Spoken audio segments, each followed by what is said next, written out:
I must confess that I wasn't actually completely in. Oh, wrong microphone.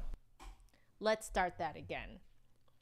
In fact, we're just going to start it all over again. Okay. Just pretend that didn't happen. Okay. In the chat, just like pretend it didn't happen. Okay. Hello, everyone. So, I must confess that I was not really in the mood to stream today. Um, I've just been kind of in an editing mood. I have um, managed to get my live stream footage um, in a manner where I can actually edit them down fairly quickly.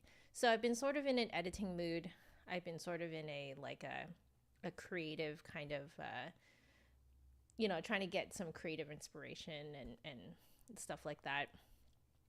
So um, I I was kind of thinking to myself, do I really want to do any sight reading? Because I thought that I was going to do like a filler stream this week that would be mostly sight reading, but I was like, I'm not feeling it. So, however, I know that this stream each week provides an escape for a lot of you. I know some of you don't even talk in the chat, but you like having this kind of, few hours a week where you can sort of escape your life, escape reality, and just come here and be a nerd. And I did not want to take that away from you guys. And I felt like, you know what? Maybe I need that too. Like, I think I also need to have an hour or two to chat with you guys, to just be a nerd, you know?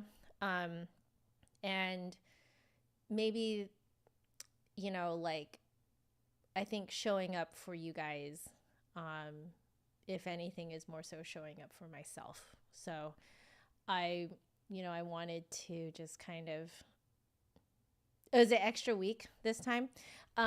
You may want to, because I have noticed this as well while editing.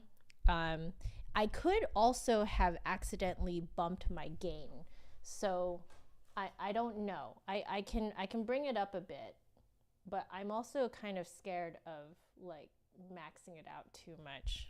I mean, I'm also not speaking as, you know, robustly as I normally do. I feel, at least. But yeah, how do you guys feel about the whatchamacallit, the volume? I can make sure everything is still plugged in just fine. But yeah, like if I talk like this, is that like that's probably too much, right? Um yeah. So let's see.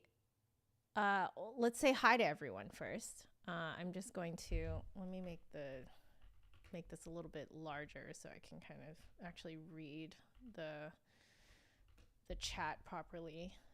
So hello Jose, hello Viracosin, just another flute guy, of course. Hello Nicholas, Justin, Sean, um, and Victor, Alden.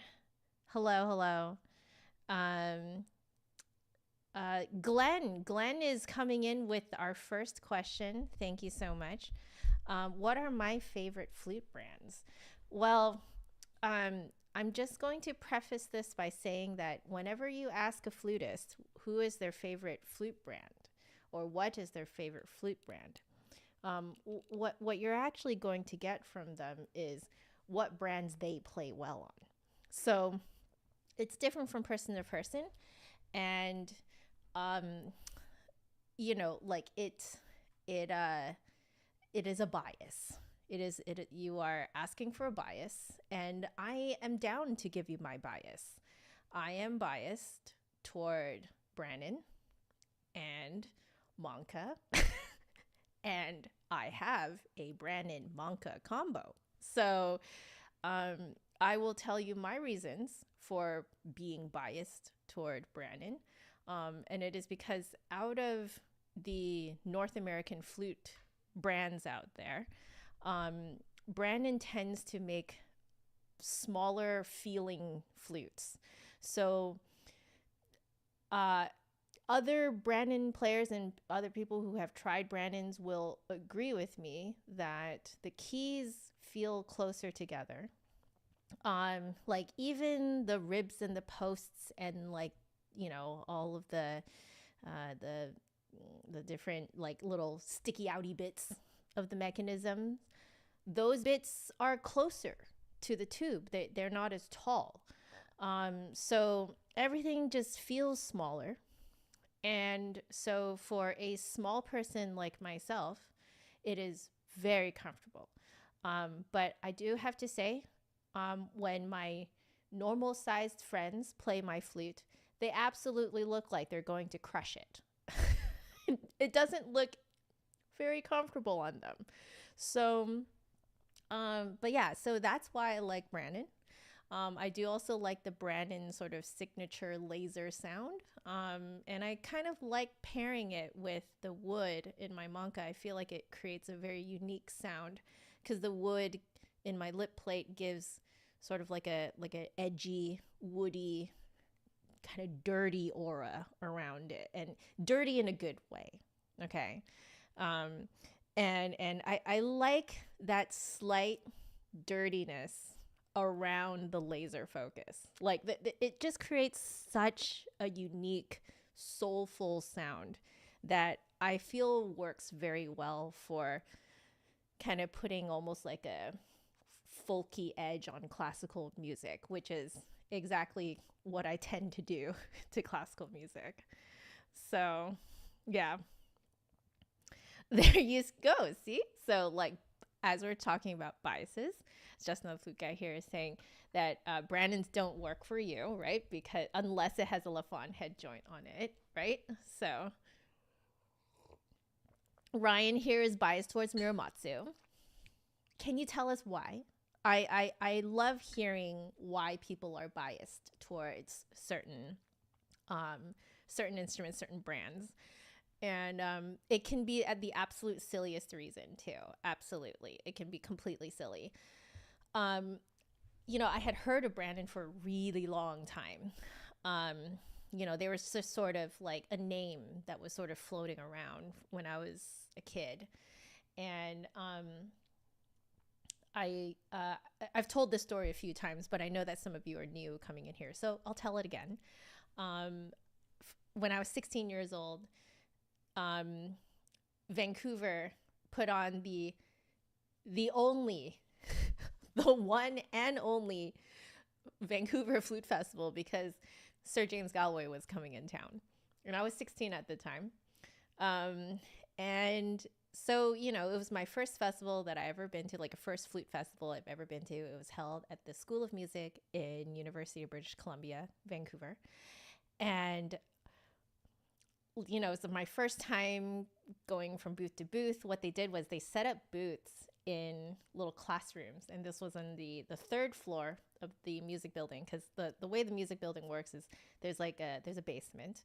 The basement has, some lockers and like a small hallway and a couple classrooms down there.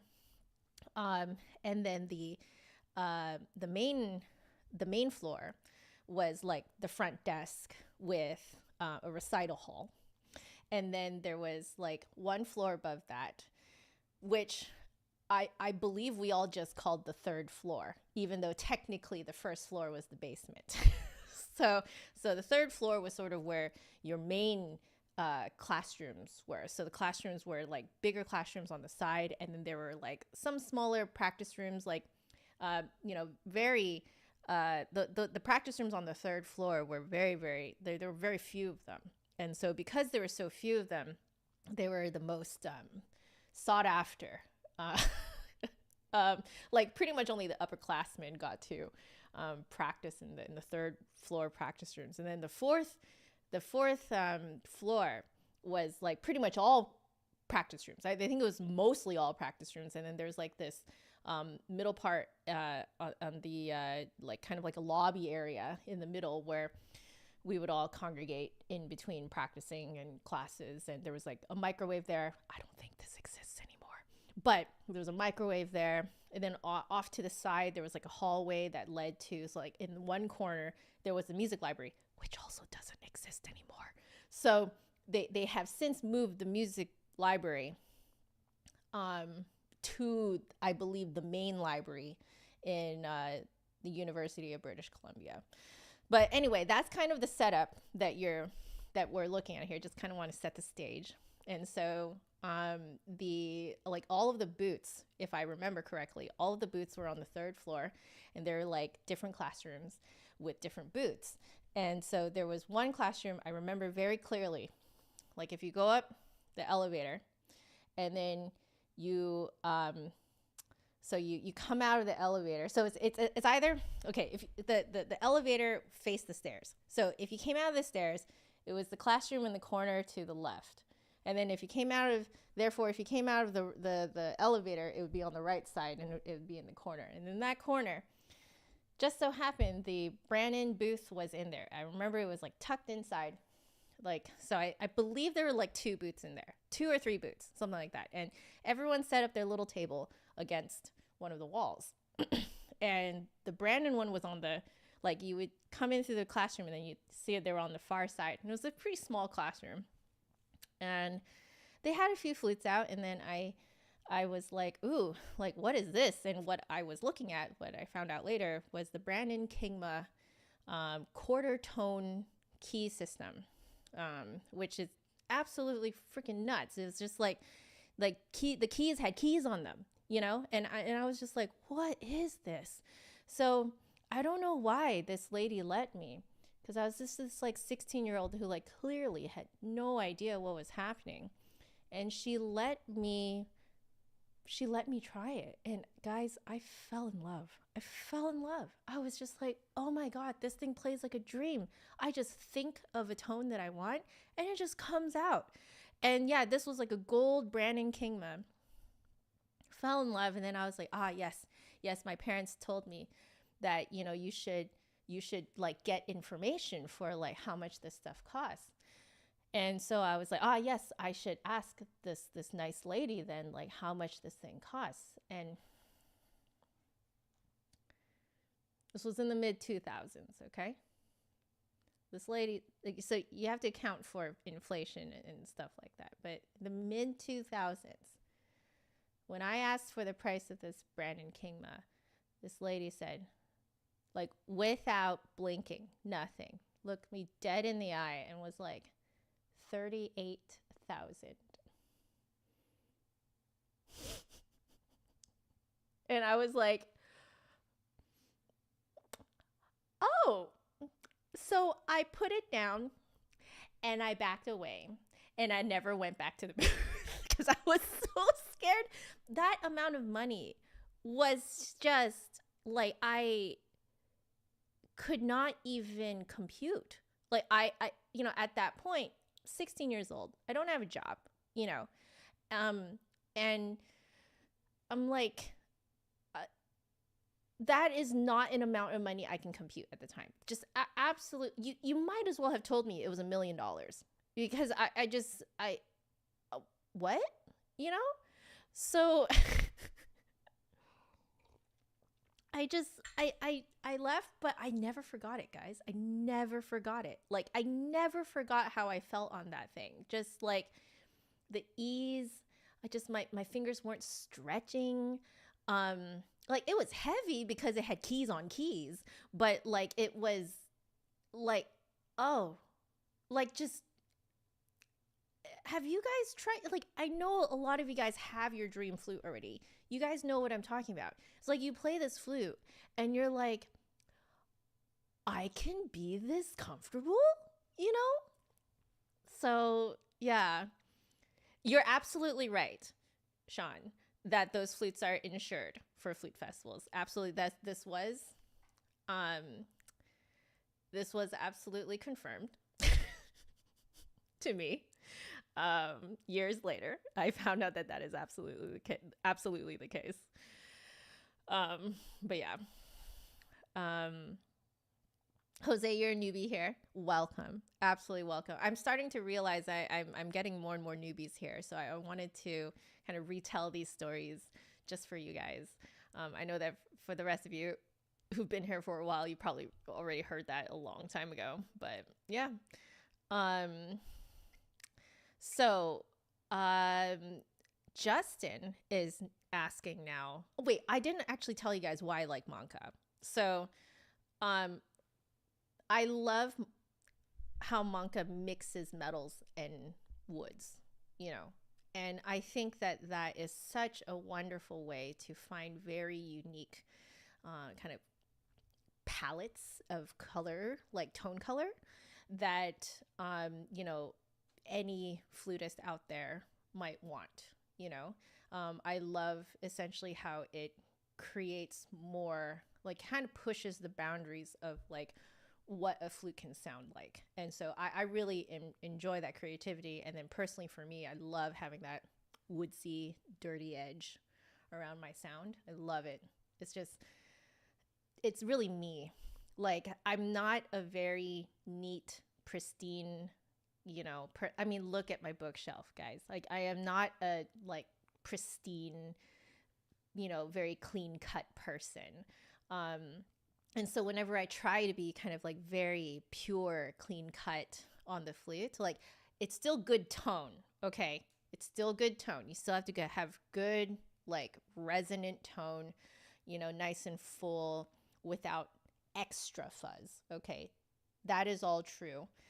However, it's just every time I try to get a true, like, pristine sound, it doesn't really feel like me. So I feel like I have found sort of like a representation of me through, you know, flute tone in my head joint that I got from Manka. So there we go. That's the whole answer to that question of who are my favorites. So yeah, you guys can also answer who are your favorites, because that's just my bias.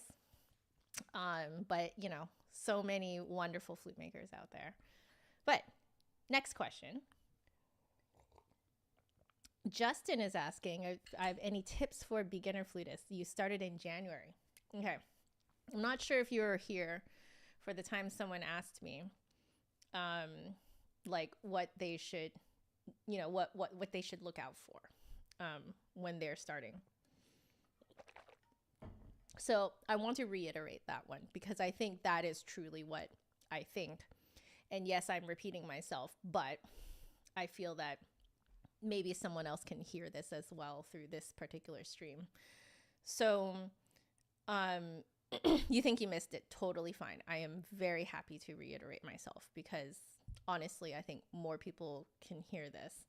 So when you are learning a new instrument, especially if you're, you know, if you picked up the flute, you're probably some form of like artsy inclined, right? And I think us artsy inclined people, there is a small level of obsession that we, I think, have in order to do well, you know, in order to practice, to have the motivation to practice. And I think we all have some level of that. And I think that it is a good thing to recognize that. So, like, let's recognize the fact that we're all kind of obsessed with the flute, okay? Think about it all the time. We, you know, we are, we, you know, it makes us happy, you know, and like when we don't get to play the flute, we feel incomplete, you know, like it's kind of an obsession. Okay. Now, what happens when you get obsessed, you know, especially when it's kind of like a falling in love kind of feeling, right? So you just started in January. So you might still be in this kind of falling in love period where, you know, you are probably more willing to, like, you know, cut into your time that you normally devote to other things. So this can be, like, it can be anything. You might be cutting into like meeting with family and friends. You might be cutting into, like cooking, like taking time to cook. You might be cutting into time that you would, use for exercise, et cetera, et cetera, et cetera, right? There's lots of things that your time can cut into in order to make room for practicing your new instrument. I'm not saying that is wrong per se. What I'm saying is that's kind of what happens when you fall in love. Like if you think of like anyone in the chat who has actually fallen in love, you'll know that that's kind of what you do. You drop everything to be with this person you love, right? And you're just like obsessed over it, right? You're obsessed over them. You're obsessed over the flute, So it's very easy to get caught up in that and to get used to devoting way more time to this new love than you would always have time for. Because what actually happens is that life is up and down, right? So you will have some parts of life where everything's boring, everything's predictable, nothing is happening, everything is great, right? But then you'll have these crazy parts of your life where everything is happening at the same time. You get sick, your family gets sick, your loved ones get sick, random accidents happening, your refrigerator starts clicking, your water heater compressor belt decides to stop working. I know that sounds really, really specific because that has happened to me. Your roof leaks, like just exams coming up, and so you will have you will come out of that kind of falling in love phase where life hits you, and you can't, you don't have the energy, or you don't have the time, or both, to devote to practicing the flute.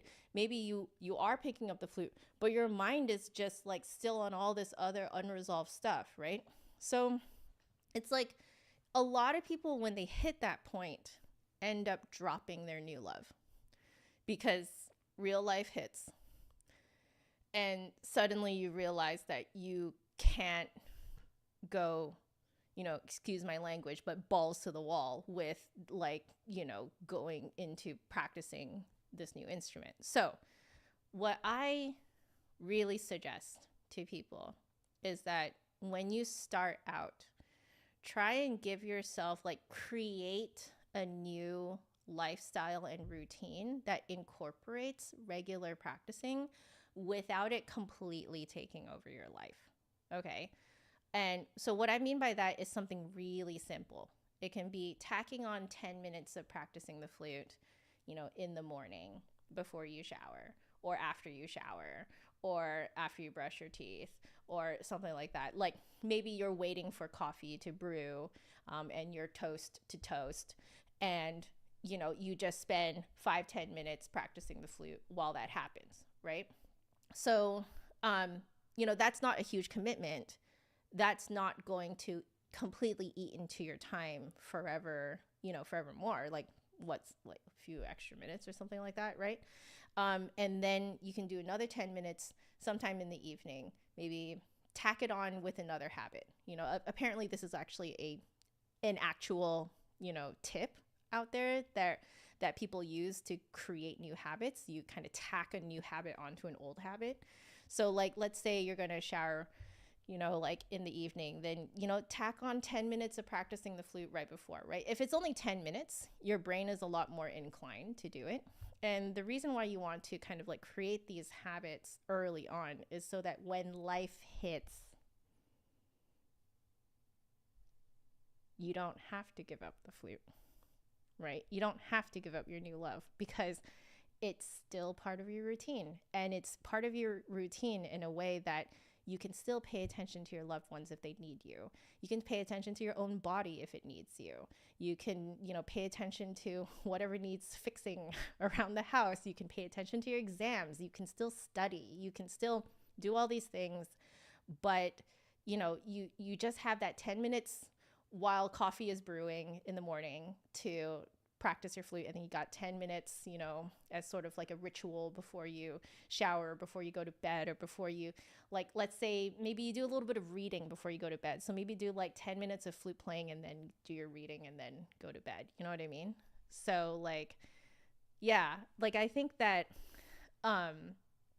it's very easy when you fall into a new love, a new hobby, a new skill. We get very obsessive over it, and we tend to we really push away our life to make room for it. But then when life happens, suddenly our devotion to our new love is forced to completely break down, right? So in order to prevent it from breaking down, right, you want to instill the little habits, you know, in such a way that you're coming back to it every day, right? But, or almost every day, but at the same time, it's not taking over your life, you know? So, that is my actual tip to people who start out. You're going to find all of the other tips that you need from literally anyone else. Like, you know, like work on your tone, work on your technique, make sure you're, focus on accuracy before you focus on speed. You're going to hear that from a lot of different people, but I find at least that,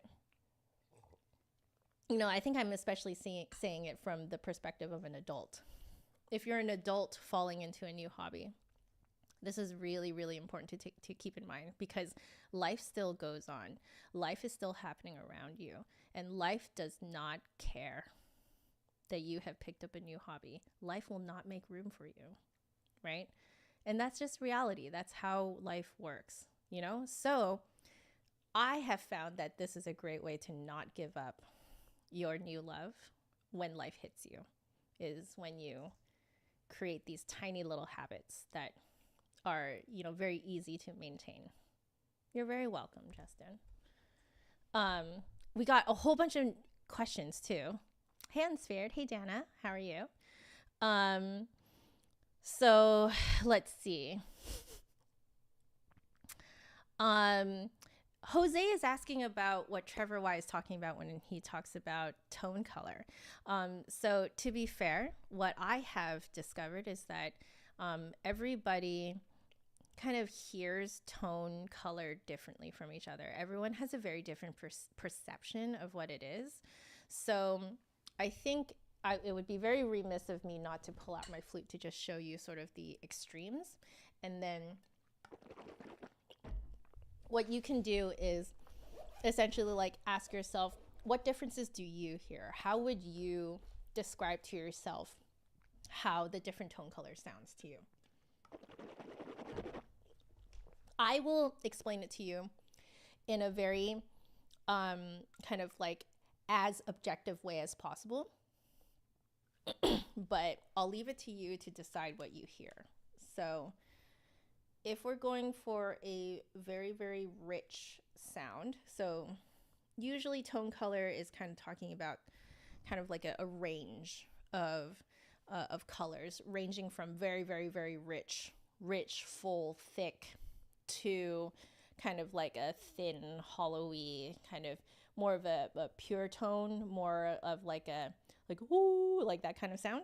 So I'll show you one extreme and then the other extreme. So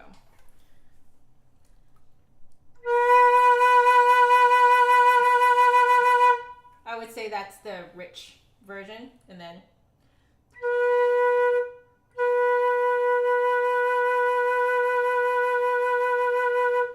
that's kind of your thinner version. Now mine has a bit of like a dirty, woody sound around it, so it's not gonna sound quite the same on someone who has a full metal lip plate, but I'm gonna go between the two now, directly after each other, and you'll hear the difference.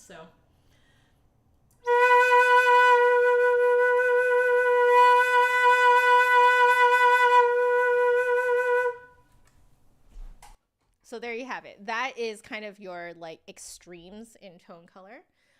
So that's what he's talking about. He's talking about like kind of waffling between those two extremes. I believe in one of his exercises, he also talks about what's the word, like an in between, like a middle of the road sound, right in between the two.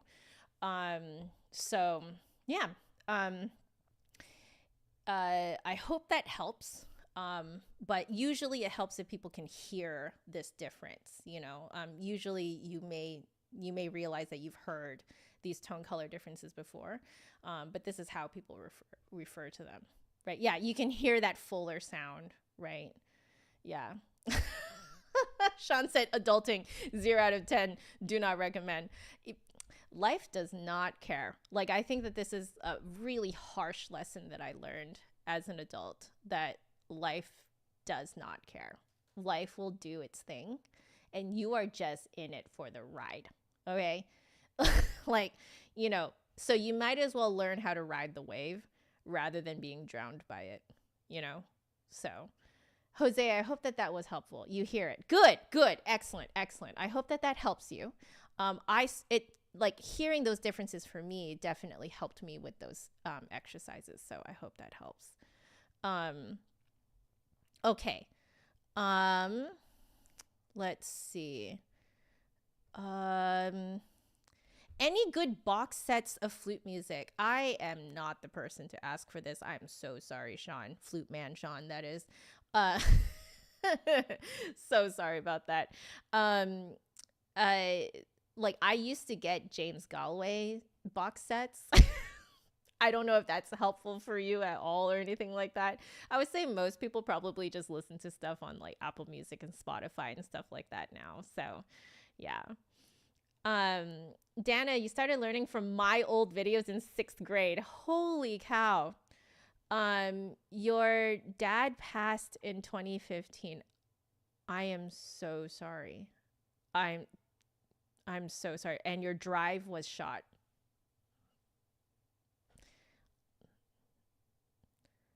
I get it. You haven't been inspired since, but you wanted to pick it back up recently. Any advice? So Dana, I will tell you what happened to me.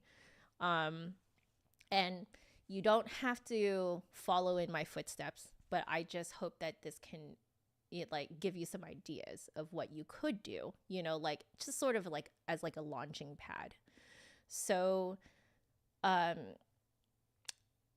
I started dating my husband 11 years ago, and he we had sort of this whirlwind romance. Like I met him in February 11 years ago, and we became an official couple in 2 months. Like it was really fast. Like I'd never had any sort of whirlwind romance like that before. It's just him. I've had a bunch of failures before that, but we're not talking about those right now. But so two months later, we became a couple, but pretty much immediately, we had to discuss his skin. So if you guys don't know what's going on with my husband's skin condition, I have made a whole video about it. It's a really long video, but it really goes into our journey. And I didn't tell you guys because I was still very young at the time. I was in my mid-20s. And if I'm being completely real, I didn't want people to tell me to break up with him. So, but we spent the first 2 years of our dating just going to the doctors over and over. We'd go week after week, trying to figure out what the hell was wrong with his skin. And then, we would give up for some months, find a different doctor, rinse and repeat. And it's tiring, and I think seeing my boyfriend at the time be in so much pain, and I wasn't telling anyone about it. if I'm being completely real with you guys, this is completely real. Okay. This is just, I know this might be a shock to especially some of you younger ones, but it made my career on the flute feel really frivolous and stupid. Like, in the face of true and real suffering, you know, my gold flute just felt really dumb. You know, what good was it to have such a beautiful flute? What good was it to have, you know, have the career like just happy-go-lucky teaching the flute and happy-go-lucky teaching, like, you know, like making this flute content? What's the point when, like, in the next room, you know, he's suffering, right? And like, if anything's gonna kill your drive, it's that kind of suffering. And I believe that that is, you know, you're suffering on another level, Dana. You know, in the face of mortality, everything seems kind of dumb, you know? So I don't blame you for feeling the way that you do, because I also completely lost my passion and my fire, because everything just felt dumb. So the question is, why did you keep going, Joanna? So for me, the reason why I kept going was because I had no other choice. It was literally do this or don't work. And because I didn't have a choice, I continued teaching and I continued making content. And then, you know, his skin kind of settled down, you know, after, you know, we were trying out all sorts of, you know, diets and whatever. And eventually his skin calmed down mysteriously, and we still didn't know why. So sort of still looming in the back of our heads. Calmed down after about 2 years. So in total, that's 4 years of dating. And then John proposed to me at the end of the 4 years. And then we had 1 year of engagement. And then we got married. So we got married in 2019. And then starting, I want to say early 2021 was when the nightmare began again. We started to see a rash starting again. And it was just like watching him decline. It's like watching someone die.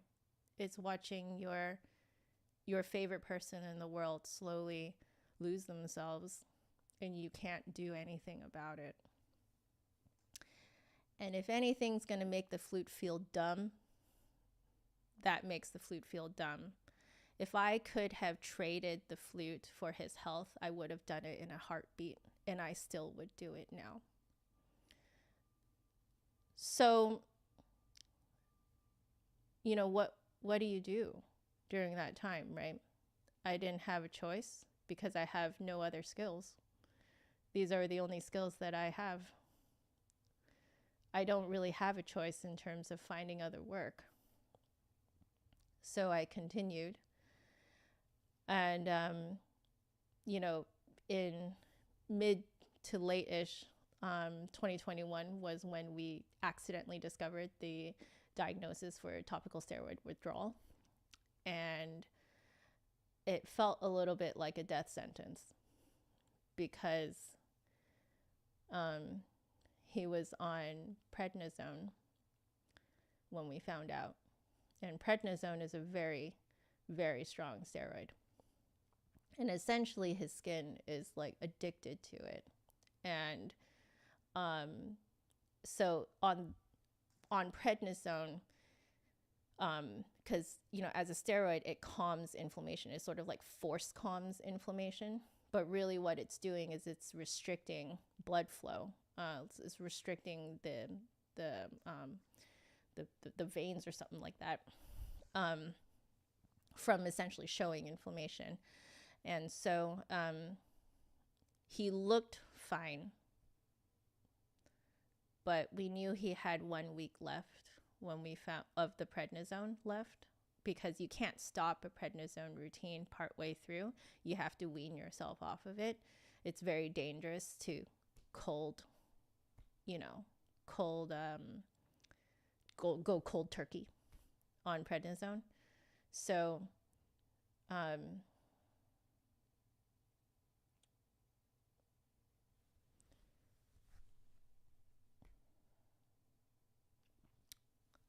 John took me on a walk when we found out, and he asked me if I would do this with him. And it felt, I have to say, more serious than our wedding vows when I said yes. And so in that moment, I was like,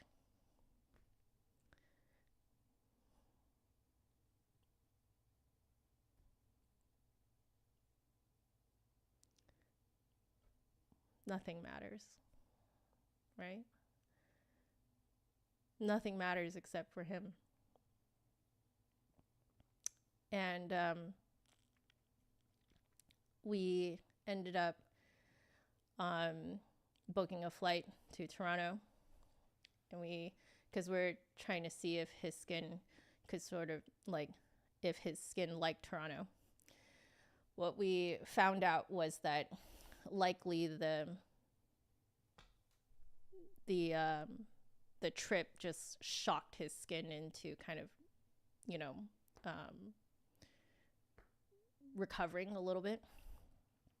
But I remember making a decision during that time where I was like, okay, the flute feels completely frivolous to me right now. It feels, all of this is frivolous. Like, if someone told me that if I gave them my flute and my career, everything that I love to do, if I gave them and in return they would give me my husband in full health, I would have done it.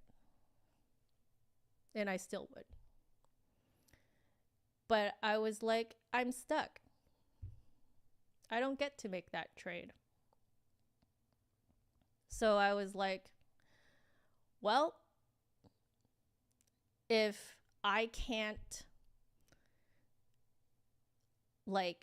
if I have lost my passion and my fire and my motivation, then I think the path is clear. If I'm going to continue doing music, then what I need to do is find that motivation and that fire and that passion again. You cannot forcefully practice your way into it. You need to do something else to revive that fire, right? And it's going to take time, and it's going to take, a lot of your own conviction and discipline to keep showing up for yourself, for your passion. You're not showing up to be good at the flute. You're not showing up to pick up the flute again. You're not showing up to, you're showing up for yourself, and you have to frame it that way. So the way that I did it was that while we were in Toronto, I kind of started this thing where I was like, hey guys, I'm going to stop practicing, but I'm not going to stop showing up. So I will keep showing up. At that point, I was doing a stream a day. Monday to Friday. And I was like, I'm just going to keep showing up and give me stuff to sight read, give me things to talk about, show me things. And what I found really interesting was that as much as the main thought in my mind was still that the flute was frivolous and dumb and stupid, I still could not help oohing and awing over pretty flutes. There was one time we oohed and awed over a really pretty piano. And this piano could play itself. And like, you know, people would record, like, you know, famous pianists would play on this piano and it would record their touch and be able to essentially play back exactly how they played on that piano. And like, I never forgot that because I was in the pits during that time. I'm not exactly sure when it happened, but it happened sometime between like September and December of 2021, when I was just so in the pits because, you know, this was happening to John. And so yeah, like, you know, when you're faced with suffering, real suffering, and you're faced with mortality, it's fair to realize that a lot of what we do is actually rather frivolous, right? I think it's fair, and I think that it is valid to think that. But thinking that does not invalidate us loving it, right? And I think we need to make that distinction very clear. And I think in those months where I just kept showing up for myself, you know, I would just escape, have this 1 hour a day where I allowed myself to be a nerd. It helped me really understand that there is a difference between knowing what your priorities are, you know, your family, your loved ones, your friends, people that matter to you. You know, like, having a shift in your priorities does not mean that you have to give up your love for the flute, right? I think what I realized was that, you know, I think it's very easy to chase fame. It's very easy to chase fame. It's very easy to chase recognition. It's easy to chase, you know, being seen as the best. And I realized that chase was frivolous. What is not frivolous is just my pure and unadulterated love for the flute. There's nothing wrong with that. There's nothing shameful, and there's nothing, you can't deprioritize your love for an instrument. You cannot deprioritize your love for something that you do, for a craft, right? Because there's nothing to deprioritize. It's just, you just love it, right? But it's, what are you doing with it? What were you chasing before?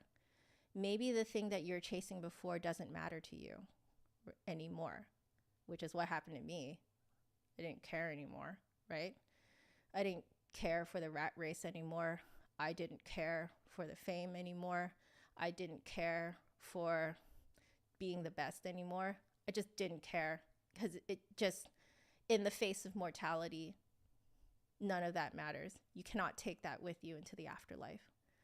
So, but I was like, I have this weird feeling I can take my love for the instrument into the afterlife with me. That, I think, is so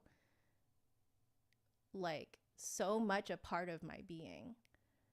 I don't think anyone can take that away from me, you know? So I think that's what I focused on. I gave myself a 6-month period of like, we're just going to show up. We're just going to show up for, you know, an hour a day, Monday to Friday. where I just be a nerd with people, right? So I'm not sure what this means for you, Dana, right? Like, what does this, I've shared this with a few of my students too, and I tell them that you can do whatever you want. You could even just be like 15 minutes a day, 10 minutes a day. You're just going to be like, I'm just going to like watch flute videos on Instagram, or like for like another 15 minutes on another day, I'm going to like look up, like how, like how this brand makes their flutes, or like, like just do something nerdy that is not just slaving away in the practice room, you know? And like do that for 6 months. Sometimes you don't have the energy to like input information to your head. So just sit there for like 5-10 minutes, just listening to flute music. Just bask in it. Just like bask in the purity of music, that you're not there to analyze them. You're not there to critique them. You're not there to like, you're just enjoying how this music moves you, you're enjoying how beautiful it sounds. You're enjoying what they're doing with the tone color. You're enjoying, So that's my story. And that's how I dealt with it. And I can say that I have regained my passion and my fire for the flute. It took a long time. I still have bad days. And that's okay. There's nothing wrong with that, So like, it's a long journey, but, I think deep down somewhere, it's still there, like the candle is still there. You just have to like keep lighting that flame, you have to keep showing up to light that flame. So whatever that means for you, do it. Try things. And I hope all the best for you and your family. I'm really sorry for your loss, but I do understand that all of this kind of feels dumb in the wake of mortality. So, yeah. Sorry guys for like getting kind of emotional there, but I don't know if I've been open enough to, I think, really explain that in that depth. So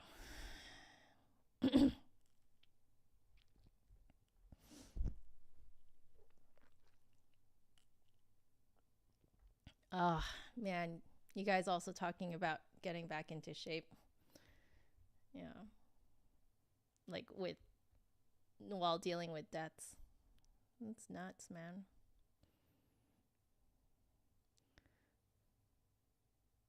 Yeah, Dana, I'm so glad that you have this amazing connection to your dad,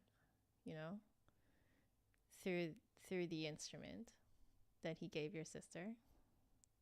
Yeah. Thanks, guys.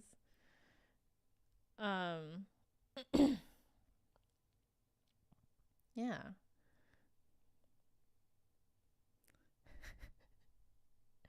You're so welcome, Dana. Yeah, I didn't really show my face much in the TSW video, partially because I felt like I think at that point I wasn't ready to talk about it with my face on the camera. Yeah. So, like, I think telling that part of my story, I think can help a lot of, I hope it helps a lot of you guys really understand that why my attitude towards the flute sometimes is very kind of whatever. There are some things that you guys will notice I get really fired up about, and then some things that I just don't care, you know? And now you guys know why I don't care about some things. So, yeah. But let's answer a few more questions. The tomato is asking, how do you develop good tone? How do you train your ears to hear inconsistencies in tone and easily know that a tone is fuzzy or not resonant? It's time.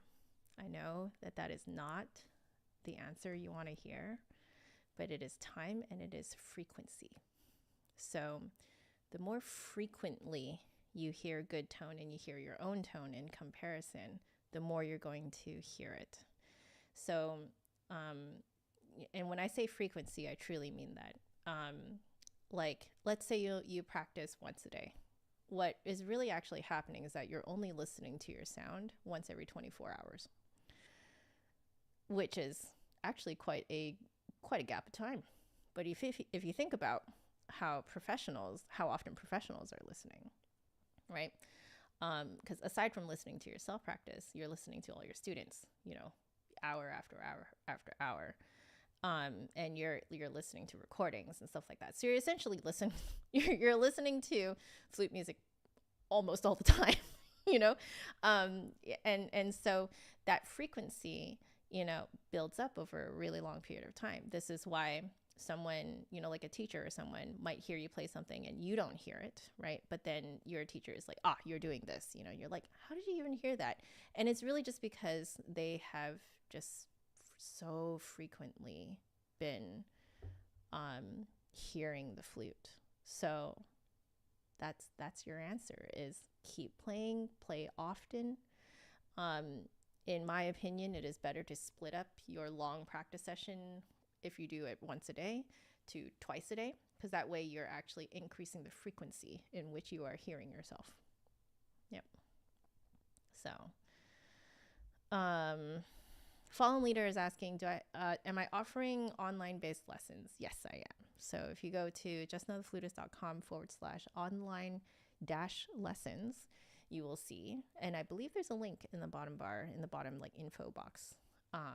So yeah, you guys can, you are welcome to apply. I do not promise, you know, a spot. There is a prerequisite. So the prerequisite is 1 year of in-person lessons. And this is because there are just some things that you need to be taught in person. Like, you need to actually physically see a person right next to you, and they need to be able to nudge you and stuff like that. There are things that you are going to pick up in an in-person lesson that is pretty much impossible to do in an online lesson. But I find that after 1 year of that experience, that is enough for me to kind of like take it from there. So, yeah. Any advice on reading evil sheet music? You're finally able to read it at 80% accuracy, but it takes about a minute. A minute. No, I'm sure you are over exaggerating it a little bit. I'm going to be real with you here as well. Frequency, reading frequency. If you think about like practicing reading, just like words on a page, right? Like in the beginning, like think about a kid learning to read, you know, they're like sounding out every single letter, you know, and it's real slow. It is slow going. Like, I have some friends who are parents, and, you know, you'll hear them talking about like, you know, reading with their kids, and it is slow going, you know, those kids are like, they go real slow, you know, but you just keep reading, read more, read often, read frequently, and then your brain will click into it, and you'll start to be able to just read it much more fluently as you keep reading. So again, frequency, time.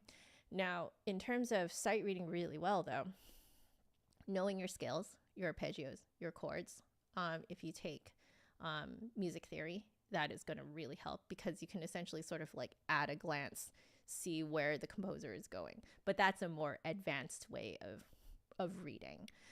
But I hope that answers that question. Again, Fallen Leader, I don't know if that is the answer you would have liked to hear, but unfortunately, there is no magic pill. It really is. You have to do it frequently. Okay. So if you are only reading music once a day, twice a day, increase it to 3-4 times a day. And like, it doesn't have to be a long time each time. It could just be like a line of music that you're reading, but you just do it 3 to 4 times a day instead of only 2 or only 1, you know? So I hope that helps.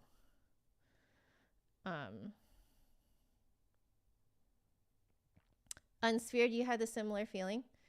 Seeing your grandfather go through end stage dementia? It really makes you rethink your whole life. Right? Makes you question your place in your life, right? Makes you question, why are you chasing the things you're chasing? Do they even matter? You know? Like, I knew that they didn't matter to me when I realized that if someone asked me to trade my flute and my career for my husband, I'd do it in a heartbeat. I would do it in a heartbeat. Yeah. If I could pay a price, I would pay it. Yeah. Flute in the Hills, you did come in during a very heavy, a very heavy topic. But it's life, man. Yeah. So, Michael, I played C.P. Bach Sonata for flute, solo flute, Sonata in A minor. That is the first movement, Poco Adagio. I played that for my grandmother's funeral, and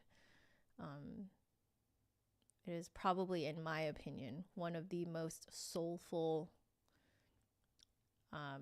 late Baroque pieces for the flute. Yeah. I don't think I played it very Baroque-ish, but in the moment I didn't care. It really allowed me to, I think, get my feelings out. So, songs without words. I think that's really the power of music, is that it can really help you access emotions and feelings and thoughts that are so hard to put into words, and like being able to access them before you can put them into words is so healing. It is so like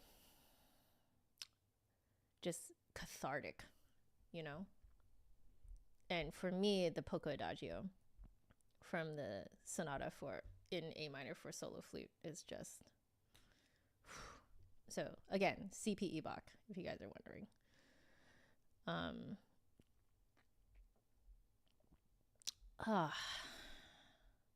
still catching up with the chat. You have to take care of yourselves in order to take care of others. That's right, Lisa. Absolutely. Yep. Yeah.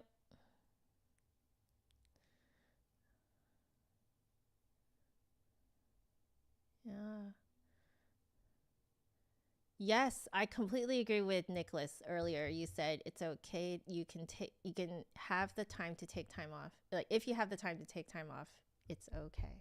Yes, I cannot agree more. Yeah, don't beat yourself up for it. Like, if you have to take a break from practicing because life is just too real, do it. Absolutely do it. Hey, Chi Eduardo. Can I talk a bit on the workshops I'm giving at the Australia Flute Festival this year? Yes. So, if you guys, none of you know. So, big news. I was invited to the Australian Flute Festival at the end of this year in October. And I will be there in person. At least that is the plan. The plan right now is that for me to be there in person. So for anyone who was wondering and was thinking that I was just going to show up virtually, no, I'm actually in person there. So, so the workshop that I'm going to give is a very kind of like it's my most frequently asked questions when it comes to actually creating a career online, which is my video and my audio gear, in particular my audio gear. So a lot of people ask me, like, how like what's this? Like this that you're hearing, the nice boomy sound that you're hearing that sounds good when I play the flute, versus this when I talk.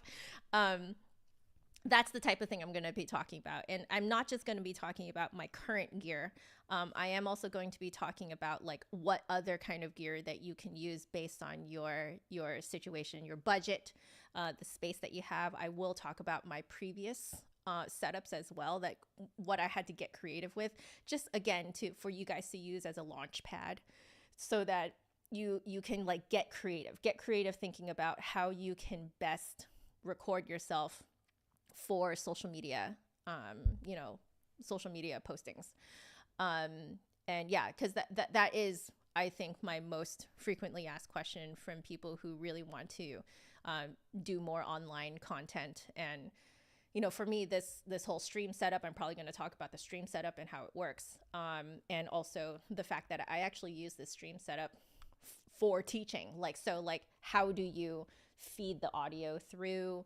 How do you feed the camera through? Well, the nice thing is that OBS has now actually built in a little button that says virtual camera.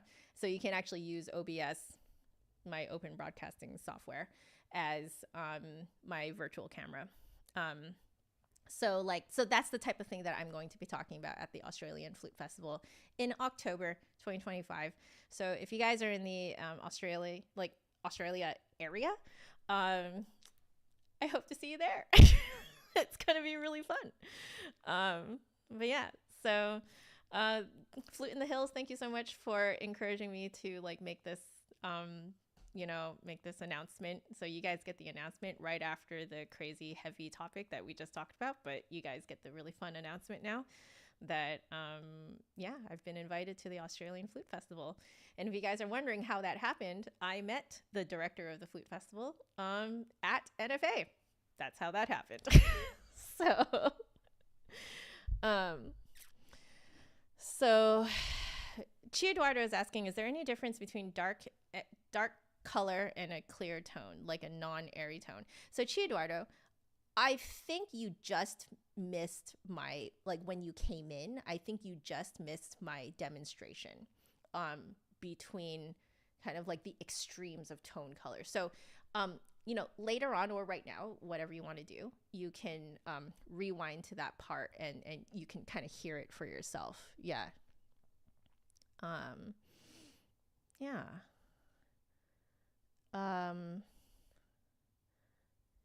Yes, Justin the Flute Guy is also very correct. We're often way too obsessed with having a pure focus tone when in reality a fuzzier tone actually projects better. So that is if you sit close to Pahud or Walter, how do you say his last name? I've never actually tried to say his last name.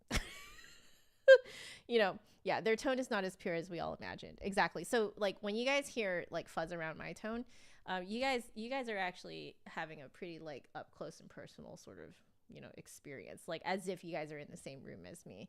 So it actually my slightly dirty tone, I actually wonder if you can't actually hear some of that dirtiness if I were to play in an actual recital hall or something like that. Yeah. Yeah, is there a difference between both clear and dark color? You can have a clear and dark color. It really kind of depends on what you mean by that, Chi Eduardo, right? Because what I was saying earlier was that everybody has a different perception of tone color. The words that you would use to describe tone color, the same tone color that someone else is here, is probably not going to be what the word that they use. I know, very confusing. So, you keep saying clear and dark, but the thing is, the rest of us in here may not be interpreting what you're saying the way you think. So this is why I'm telling you to rewind back a little bit to where I, demonstrate the two. And I just demonstrate one end of the spectrum, of the tone color spectrum, to the other end of the tone color spectrum. And then we're just letting you describe for yourself what you hear, The other thing is, if it's a sound you can make, it's a sound you can make. There's no real wrong, it's more, does it sound nice? Does it sound nice in the context of the piece? Does it sound nice in the context of the venue? Does it, you know what I mean? Like, is it appropriate for what you're playing?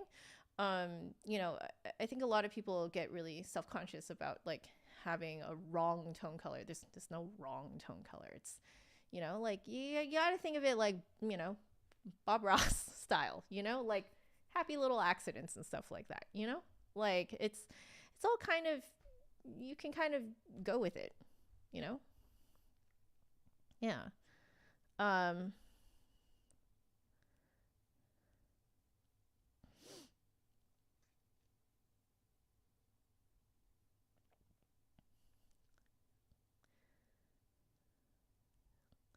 Oh, fallen leader, you recently lost your grandma and your excitement to hurry on violin, flute, in college disappeared. It happens to all of us, man. Hey, Greg, how are you doing? Hello, hello.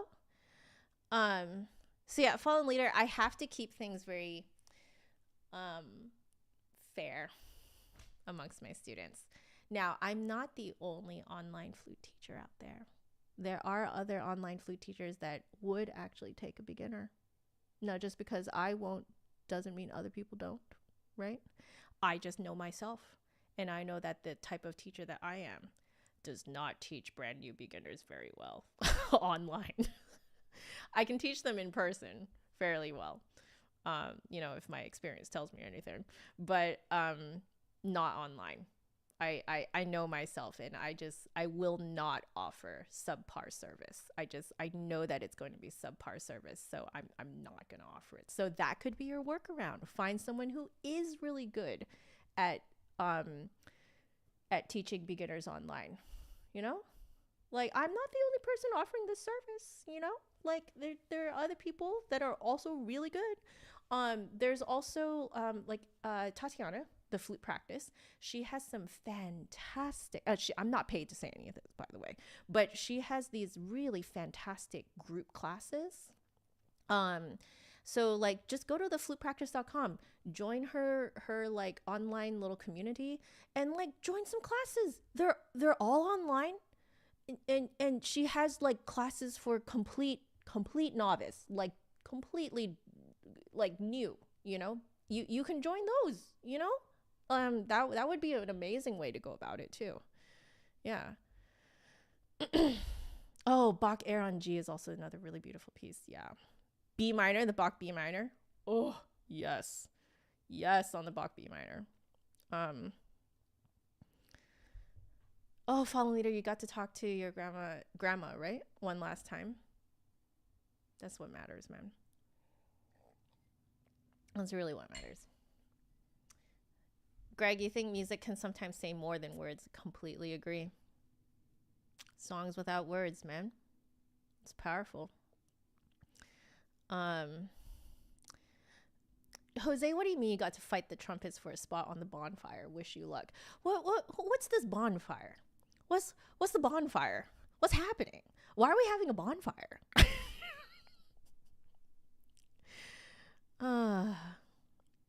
Dana, don't be sorry about bringing the mood down. I don't want anyone to ever be apologetic for life happening to you. I think that is one of the most toxic parts of this sort of happy-go-lucky, everything is fine American culture that we have. I'm just assuming you're American. I hope I'm not assuming incorrectly. But it's a very North American attitude, I feel, is you kind of brush harsh topics under the rug. And, you know, we're I think we're taught to not bring down the mood in the room. But you know what? Don't be apologetic for life happening to you, because it happens to all of us. We are all human. And, you know, truly, death is the great equalizer. It really, really brings into like perspective in, you know, the question of what are you doing with your life and why? You know, it is. And so I love that you brought it up. I love that you just came right out with it. And I want to recognize that as a good thing. I think we should all be more real about this type of stuff. No. You didn't force the announcement in Flute in the Hills. You did not force the announcement. This is actually better. I appreciate you helping me announce it. Yeah, go ahead and share your fun memory, Michael. Am I going to NFA this year? That is the plan, but there is no I'm not making promises to you guys, but it is the plan. I'll tell you it's the plan. I want to.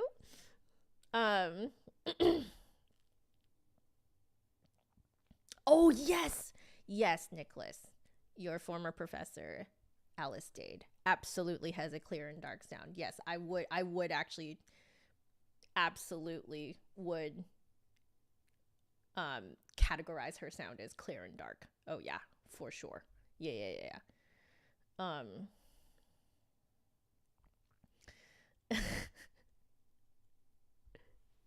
If I go to NFA, are you guys are gonna go to? I would love to meet more of you. I met a bunch of you guys last time, and it was like seeing family. You know, we all had some amazing conversations together. Like, it was amazing to just chat with you guys, have meals with you guys. God, it was amazing. Yeah. Fallen Leader, you can clip it as a short. Whatever part you want, you can clip it.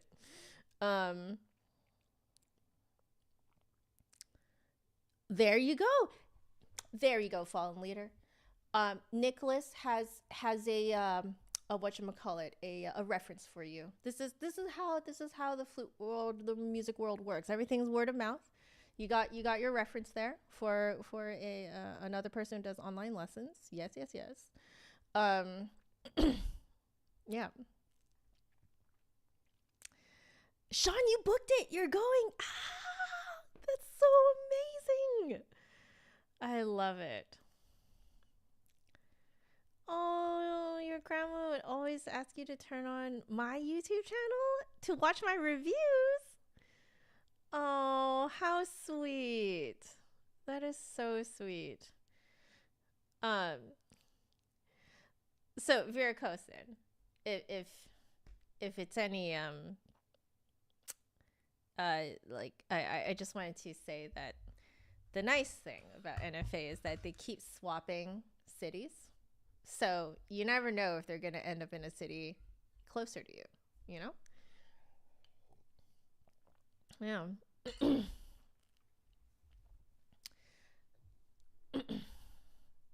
Yeah, so Fallen Leader, I think in your case, I would suggest finding an online teacher who does do beginners. It's just, I know I'm going to give very, very subpar, service in that regard. So I just know that this is not, I don't want it to be representative of the service that I provide as a flute teacher. You got to know your limits, guys. You got to know your limits.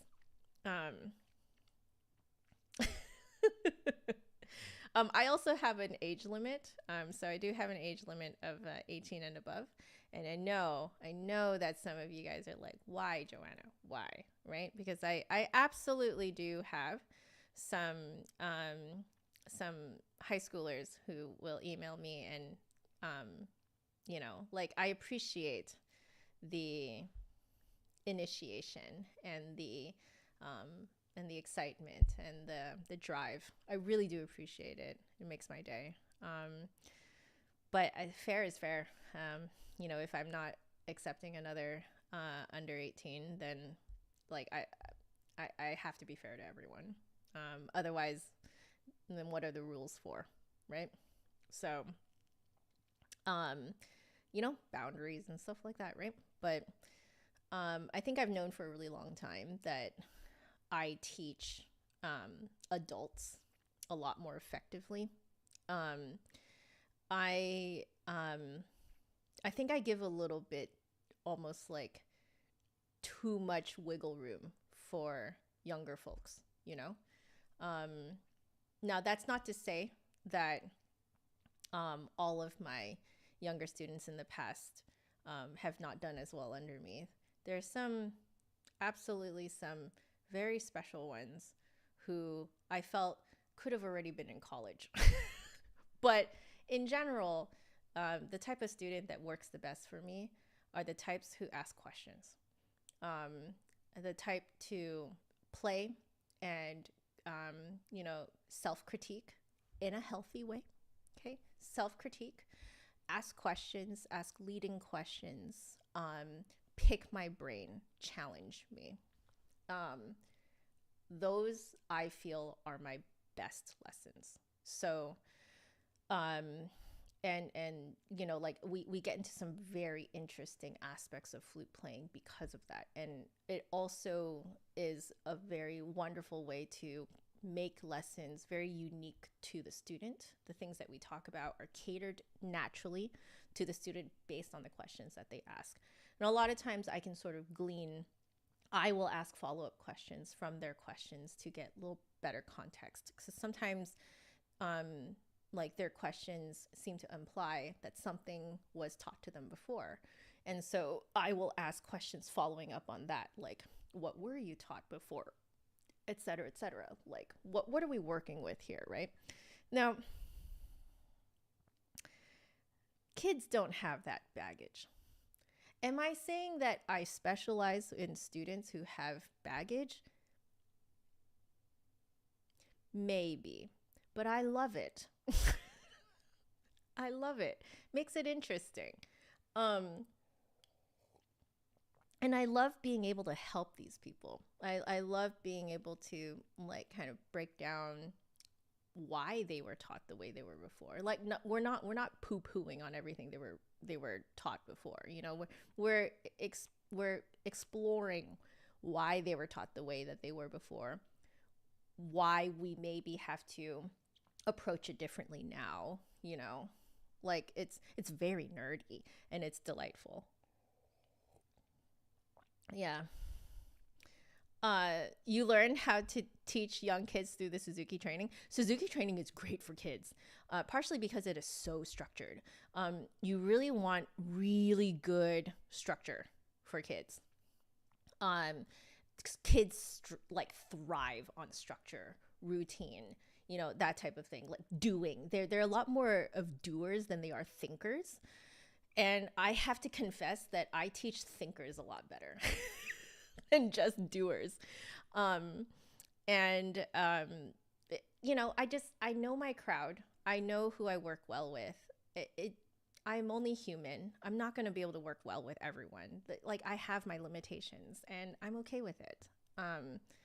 You know, to kind of bring it back to the heavy topic that we were talking about before, I really did used to try to be a complete people pleaser. Like, I tried to please everyone. I tried to be everyone's best teacher. But after life throws that kind of thing at you, you realize, no, you can't please everyone. You can't be everyone's best teacher. You know, like, I could be your favorite flute content creator. If I am, thank you. I don't have to be, though, okay? But let's say I'm a great content creator for you. I make content that you're interested in. Does this necessarily mean I'm going to be a good teacher for you? It might not. It might, and that's fine. There's nothing wrong with that. Nothing wrong with me. Nothing wrong with you. That's just how it be, and that's okay, and that's normal. And like, you know, you know what, you know yourself. I know some teachers who refuse to teach adults. I get it. I know. I'm on the other side. Like, I don't teach kids because I'm like, they need structure. And I feel like I'm pulling my own teeth to create structure for them. Not pulling their teeth. I feel like I'm pulling my own teeth out, you know? So, you know what I mean? You got to know your crowd.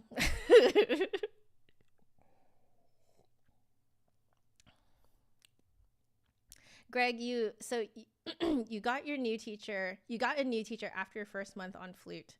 After your first month on flute. Oh, that's really early. Because he decided to move back to NYC. Then, no, you've been playing the flute for a long time now. Do you feel that affected your journey? Like, did what he teach you in that first month, did it affect you afterwards? I'm very curious about that. Because I think for me, I was with my teacher for, I think it was more than a month. It was at least 3 months, 2 to 3 months before we moved to their student. And then I moved back when that student had to go to college. So, yeah.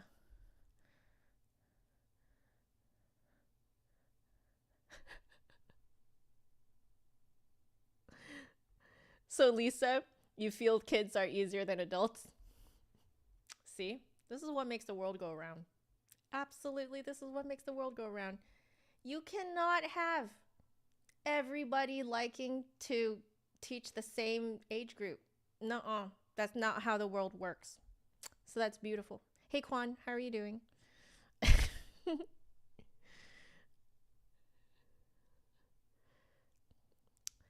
The trumpets broke your legs, Jose says. Looks like you're sleeping in the cold tonight. Oh, wow. Bonfire and now sleeping in the cold. Well, will you be cold if there's a bonfire? I don't even know what I'm talking about.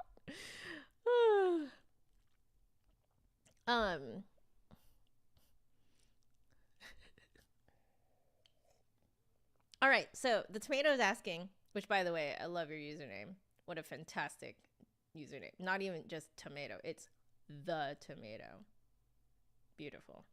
How do you solve problems during your practice sessions? You don't want to wait until you meet with your teacher to progress. Ooh, that's a toughie. Now, ideally, you want to be able to view yourself from a third person perspective. This is why being able to record yourself is amazing. Okay, so you just use your phone and you film yourself. So film yourself playing. Especially in the spots where like something's happening. So what you want to do is like start a little before the problem and then stop a little after. Usually I find a good 10 to 20 second video is all you need. And what you want to do is after you've got that film, you want to blow it up on your laptop screen. Okay, you don't just look at it on your phone. Transfer it onto your laptop. You can do any way you want. You can upload it to your own YouTube channel as an unlisted video so other people can't see it, private video, whatever have you. And then view it on a larger screen, okay? So view yourself on a larger screen. And then this way, when you're looking at yourself, it's, a lot of people will say things like, oh, just practice in front of a mirror.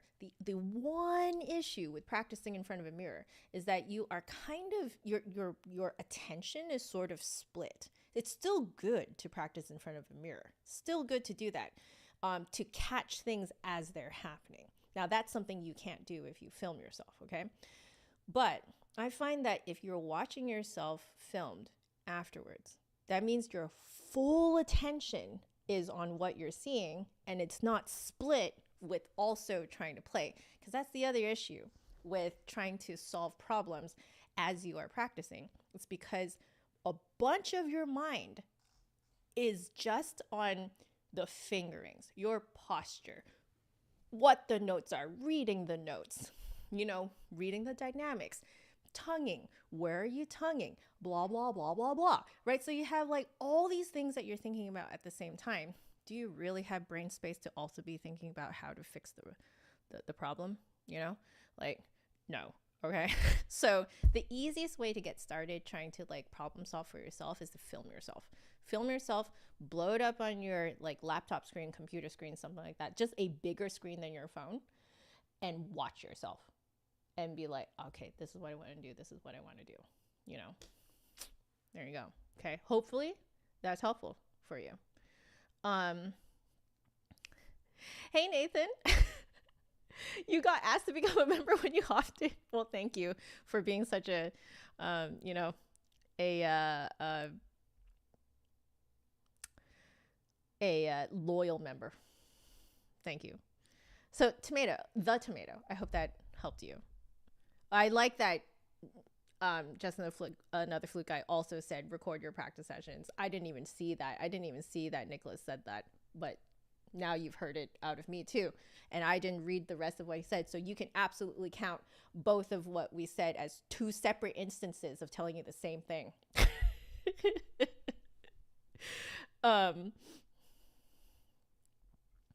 Do I get shy, scared, or nervous when I do live streaming? I don't anymore. I used to, but I don't anymore. And it's another of those things that I threw away with life being real. What is dignity? Do you have to have dignity? Do you have to look a certain way to other people? If I am just unapologetically myself, do I need to second guess myself in front of people? No. I'm just me. And take it or leave it. This is what you get. Like, you know, I stopped trying to pretend to be someone I'm not, you know? And that was what made me no longer shy, scared, or nervous for live streaming. I can very confidently tell you guys I'm not nervous, shy, or scared to live stream. It's just that today I didn't want to start because my brain wasn't really in live streaming mode. Like it wasn't in chatty mode, even though all I've been doing is chatting, you know? Okay, so Greg, your first teacher.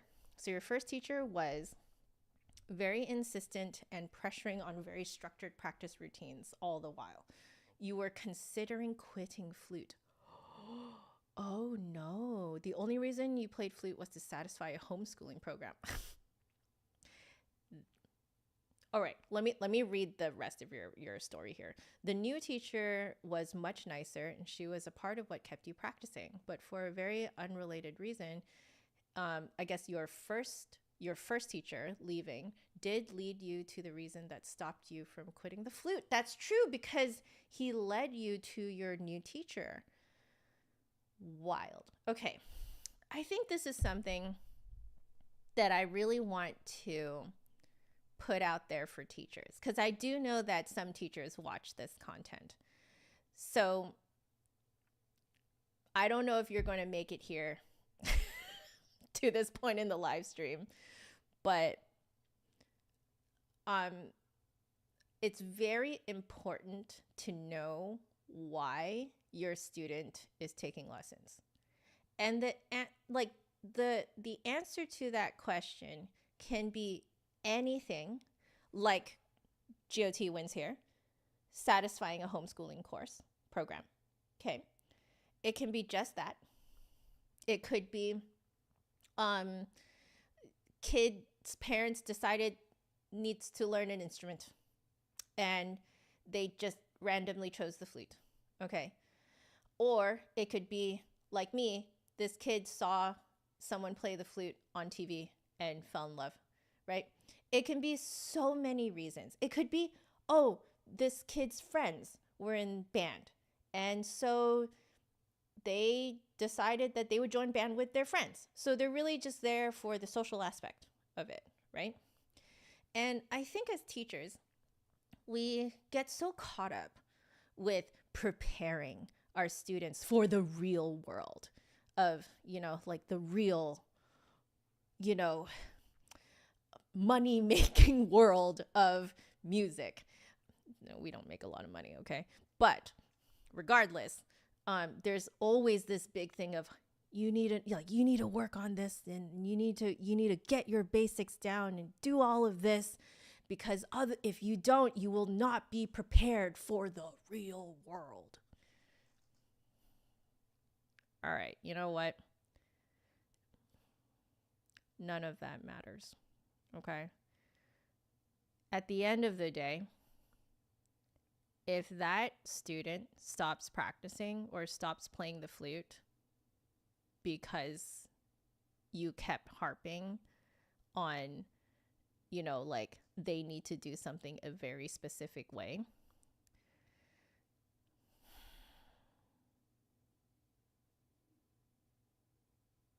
was not all of your teaching then for nothing?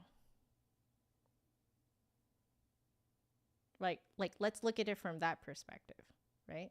Because a lot of, like, I've heard that a lot of teachers, they spin this in a different way. They always say, this kid is not built, they're not strong enough, they're not resilient enough for the music world. Like, honey, no. You might literally have just bullied him or her out of playing the flute. Okay.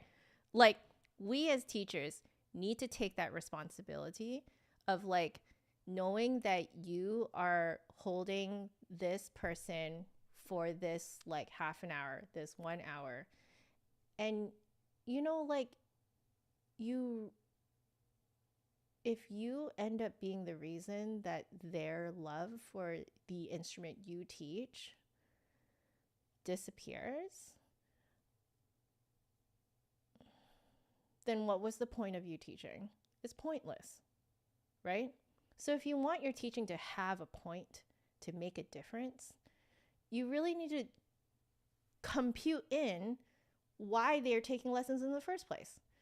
Because if they're only really there to, like, fulfill a homeschooling program, do you really have to go that hard with practice routines? Do you really?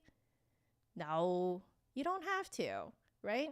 But, like, with the new teacher, like, kept Greg practicing,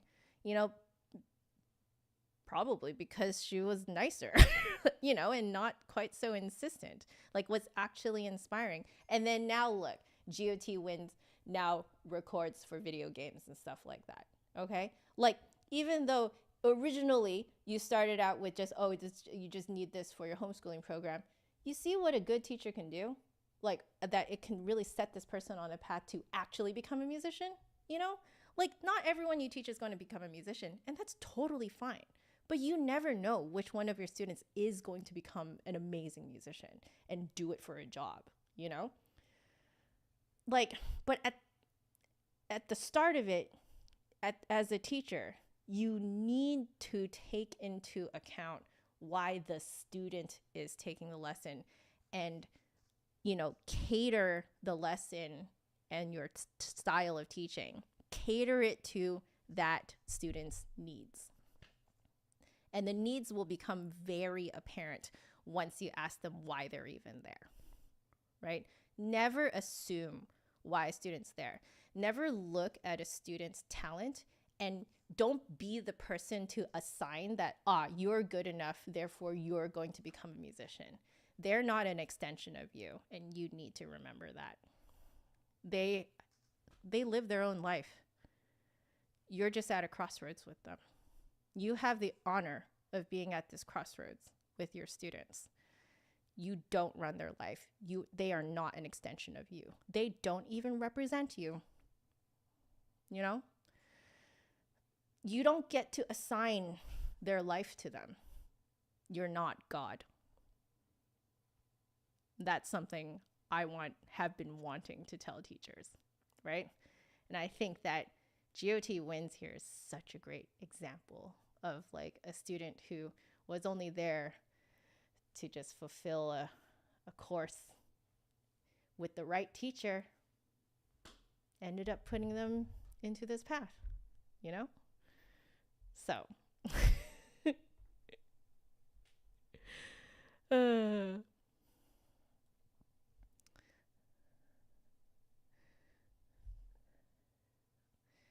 So, Fault Leader, are you saying that you hate performing around others while you're not fluent? Is that what you mean? Like, fluent in reading?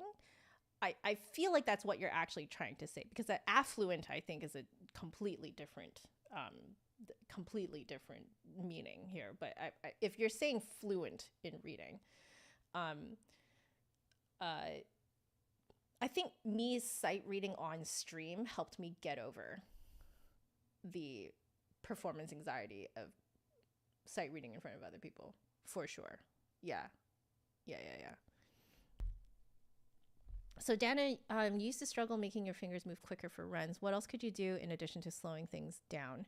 You want to work on your posture 100%. So you want to find out, like, is your wrist kind of twisted in a weird way? If you have small hands, tuck your thumb closer to underneath your middle finger. So like typically I'm around here. If I have to use a lot of foot joint stuff, I actually tuck my finger closer to underneath my middle finger. That gives me a lot more leverage. But generally speaking, I find that if your thumb is here, especially if you have small hands, it allows you to kind of play a lot better.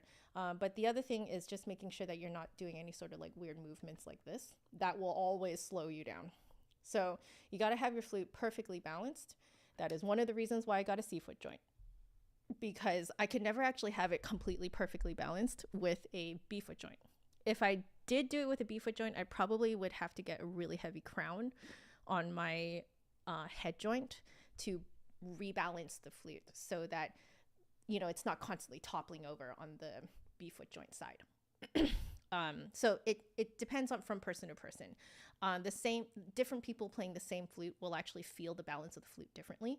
So you kind of have to customize it to yourself. So I hope that helps, Dana. You want to kind of both work on your posture to make sure you have the best balance possible, but you can also just physically balance your flute. So for me, I chose to get a C foot joint, but I could have just gotten a really heavy crown and just kind of rebalanced it the other way. Yeah. Let's see. There you go. See, Flute in the Hills. You have a lot of younger students at the moment. A lot of them pick it because the instrument looks pretty, right? So and that is a valid reason. So what you want to do is then when you're teaching, I'm using this as an example. I'm not teaching you, okay, like how to do this. I'm sure you're a fantastic teacher. I've known from seeing you in the chat that you're a fantastic teacher, but you can really focus on what makes a sound pretty, right? Or what makes a sound, how to make a particular phrase sound pretty. You can play it in a way that sounds pretty to them, and be like, oh, you do this to make it pretty, and you support really well so it's not screechy and blah, blah, blah, blah, blah. You know what I mean? But you can really frame your lessons around the reason that they have told you that they love the instrument, love the flute, Your directors always told you to take it slower. See, what they're doing when they're telling you to take it slower is they're telling you essentially accuracy before speed. So you always want to create muscle memory based on good, perfect accuracy. Once you've created the muscle memory with really good accuracy, then it's really easy to make it fast, right? Because it's just muscle memory is just going faster. So you can just, use a metronome, go one click up at a time, maybe go 5 to 10 clicks up in one session, depends on how long you practice, right? Then the next day you come back, go down 2 or 3 clicks, and then go up another 5 to 10. And then you just very slowly trick yourself into going faster and faster. But that's probably what they're going for. What they're telling you is to go for accuracy over speed, because the speed is actually the easier thing to increase once you've got the correct muscle memory down. But if you're like me, if you're anything like me, sometimes that's not enough. What really did it for me was correcting my posture and correcting the balance of the flute. Yeah, because it doesn't matter. You can do it as slow as you want. If your flute's not in balance, you're just constantly going to be doing this. And that is going to slow you down all the time. Yeah. Let's see. Amazing. So GOT wins. After the first teacher quit and you were thinking it doesn't matter what you play or practice, you searched online, found video game sheet music, and then was practicing nonstop for hours. And that basically changed your entire motivation, made you want to practice. See?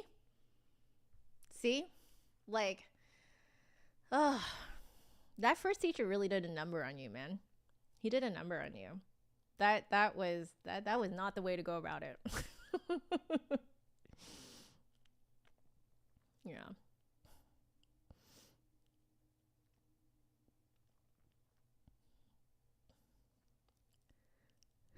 You guys. You guys make me laugh. I love you guys. Am I going to do more alto flutes or bass flute reviews? Maybe in the future. I'll keep it in mind. I'll keep it in mind.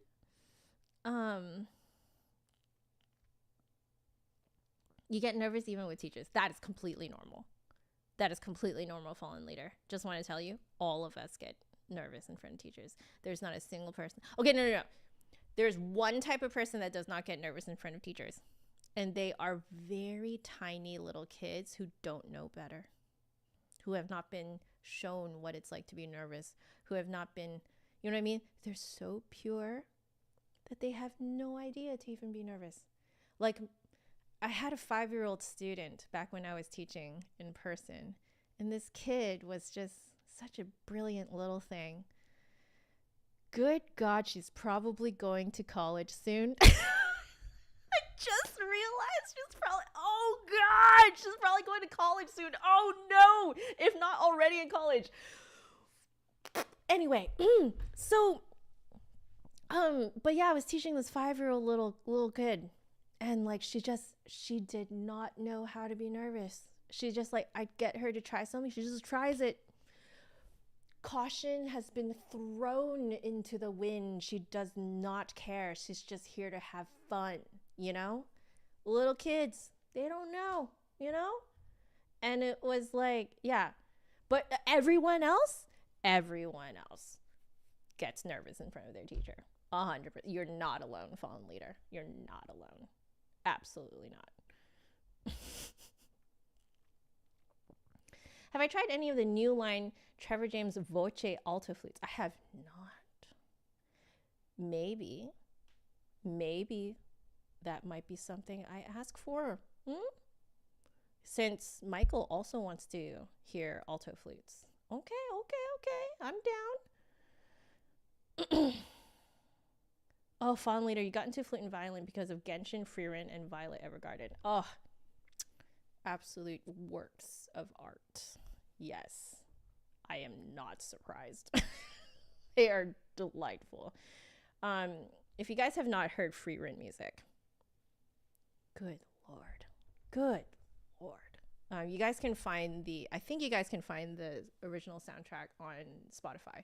So you guys, if you're curious about these OSTs that Fallen Leader has listed, just literally go onto Spotify and search up Genshin Impact, Frieren, and Violet Evergarden. Yeah. Slow is smooth and smooth is fast. Yep. This is the case in pretty much any sport, any music, pretty much any craft, right? So anything that uses muscle memory uses this saying: slow is smooth and smooth is fast. Yep. Accuracy before speed. That's exactly what it is. So all the metronomes you've tried need to be recalibrated, Nathan. Oh no. What kind of metronomes are you using? Because I'm a lazy butt and I just use like on my phone now. I think most people do. Flute de Mori when? I should do an actual review on it sometime, huh? Yeah. Because I got to try it, but I never actually did a full review on it, eh? Yeah, kids have no fear and no filter. The two go hand in hand, okay? Because if you have no fear, that means you ain't thinking. If you ain't thinking, you ain't filtering. I love it. Love it.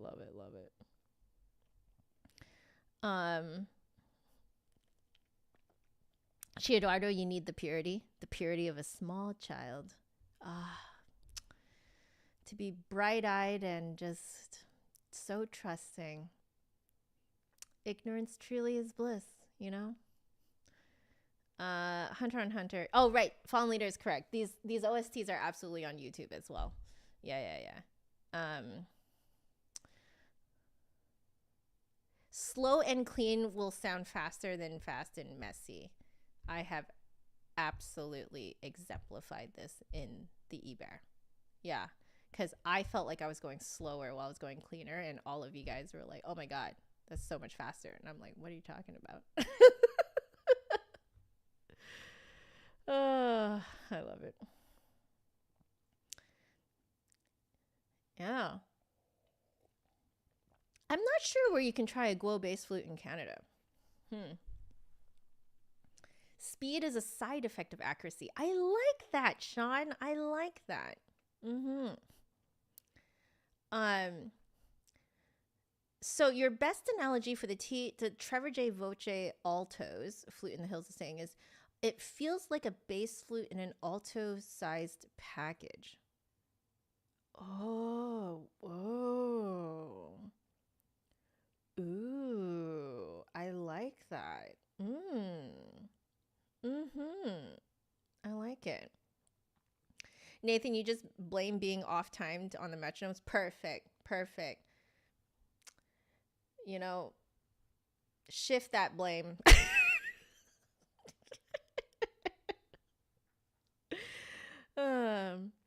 So, Nicholas, you always think slow-mo when playing fast passages. Yes, that has really helped me, because I think you were the one who told me that too. It'll always sound too slow in our brain. Absolutely. And if you slow it down on purpose, it will sound fast. Yep.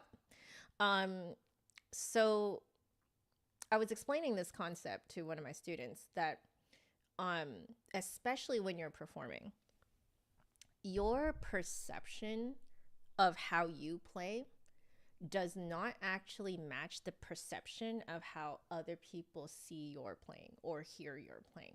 The two, completely different. We truly are our own worst critics. All right. There are things that you know that you did that literally no one else will know. Okay. So I like to give 2, if not 3 examples. Now, a lot of you have heard all 3 examples before, but yet again, I know we've got some newbies in here, so I'm going to retell these stories, okay? So there are 3 instances in my life while I was performing that have really taught me that people truly see a completely different version of you than you see yourself. And this is something that every experienced musician will tell you. No matter how crazy you think we are for saying this, so many people agree that this is how it happens. So my first story, I made a whole video about it already, which is that the one time I made up crap on stage, okay? And it was, I don't know why, but I decided I was going to memorize and recite a French flute piece. It's the one at the back of the French flute composer's book. Which one was it? It's the one at the very back. Andante Pastorale e Scherzettino, okay? By Paul Tafnell. I don't know what possessed me. Something possessed me to memorize it. So I played it at my teacher's, student studio recital. I'm doing pretty good. And then I get to one line where I just, nothing. Can't remember it. Just not there. So I'm like, I have 2 options. I either stop and I excuse myself to look at the music, or get a stand and put it in front of me, put the music on. Much shame, much sadness, okay? Or, because I know for a fact, I know exactly what happens afterwards. I can literally see in my mind's eye the entire piece after that one line. So I was like, my second option is just to make it up. I have no experience in improvisation. Absolutely none. The only thing I had going for me was that I knew what key we were in. That's it. Okay? So I was like, you know what? We're just gonna make it up. We're just gonna, just really look like I'm really into it. Okay? So I did that. It was horrible. Terrible. just in my ears was just crunch. Okay. It did not sound cute to me. It just sounded like hot garbage. Okay. But I was just like, we're just performing our way through it. Get to the end. Oh, yay. Sit down. Oh, yay. And then, watch everyone else. And then afterwards, the sister of one of my fellow flute, students came up to me, and she has performed this piece with her sister. She plays the piano. So she played the piano part. So I was just like, she comes up to me, congratulates me on a job well done. And I was like, okay, I have been lying to everyone else's face when they say, oh, good job, Joanna, you did so well. And I'm just like, thank you. Lying, okay, because I know. So with this girl, I was like, I can't lie to you. I know you've performed this piece before.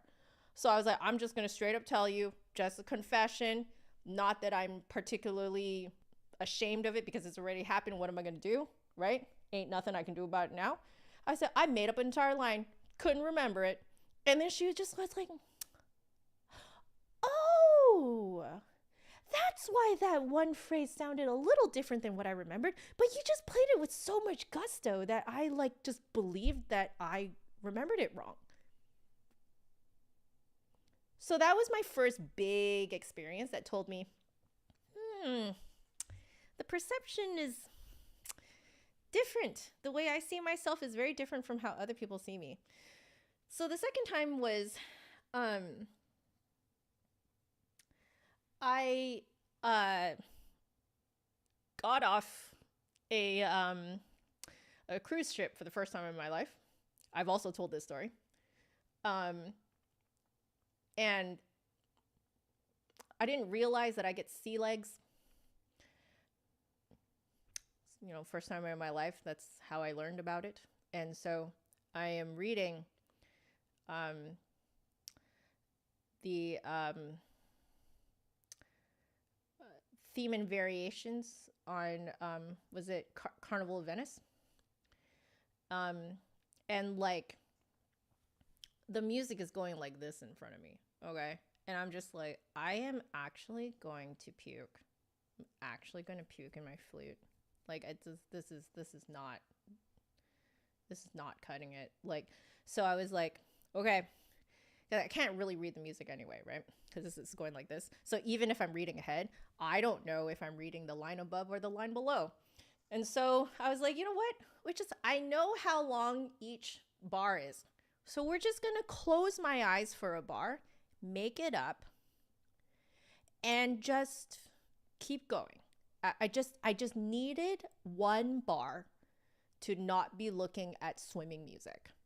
Otherwise, I was going to puke myself. And that did the trick. I still have no idea what I played. I blacked out. I have no idea what I played. And my pianist never noticed, didn't notice. She was like, I asked her afterwards what she thought about that one part that I closed my eyes, and she's like, I don't know what you're talking about. So this is a person who's actively playing with me, and they didn't notice. The third situation actually happened earlier. I was in a competition, and I was playing on my previous flute to this. It was a Mateki. It's a closed hole. And I was playing the Foray Fantasy. I was so nervous and so sweaty because I'm a sweater. When I get nervous, I get sweaty. I get hot, sweaty. It's not cute. Okay? I'm not cute nervous. I'm very disgusting nervous. So I'm getting all sweaty, and partway through one of those fast passages on the last page, the flute slipped out of my hand, and just in the adrenaline, I caught it in midair and kept playing. I asked my pianist afterwards about that part. She's like, what are you talking about? So she had no idea that happened to me. What I did actually get my written comments back from the judges. None of them mentioned it. Absolutely none of them. My mom was in the audience. She didn't notice it. Nothing. Nobody noticed my flute slipping out of my hands. Like, truly, truly, your perception of how you play does not match other people's perception at all.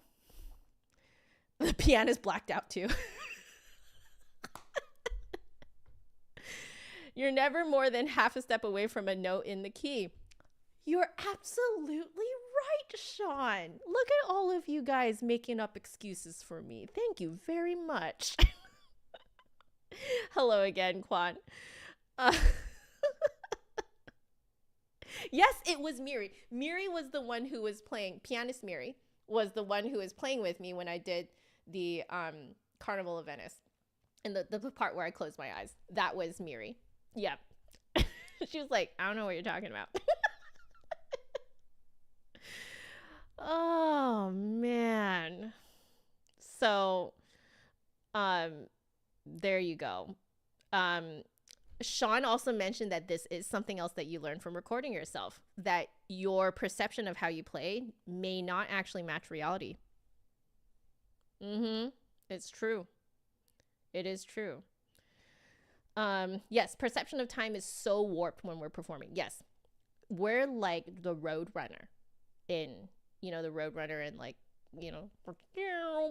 like Roadrunner. So, we truly, it's like Matrix, like when we play at normal speed while we're performing, it feels like you're going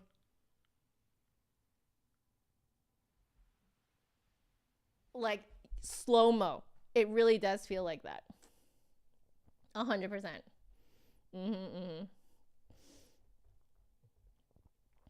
Quan, you got your Cam Voyage cloths. Yay! So if you guys don't know what we're talking about, this is made by Just Another Flute Guy. Here in the chat, Cam Voyage has made lovely polishing cloths. Am I holding it upside down? I totally am. So lovely polishing cloth. I love this thing to death. Very good if you have oily hands, oily fingers. And then this is the swabbing cloth.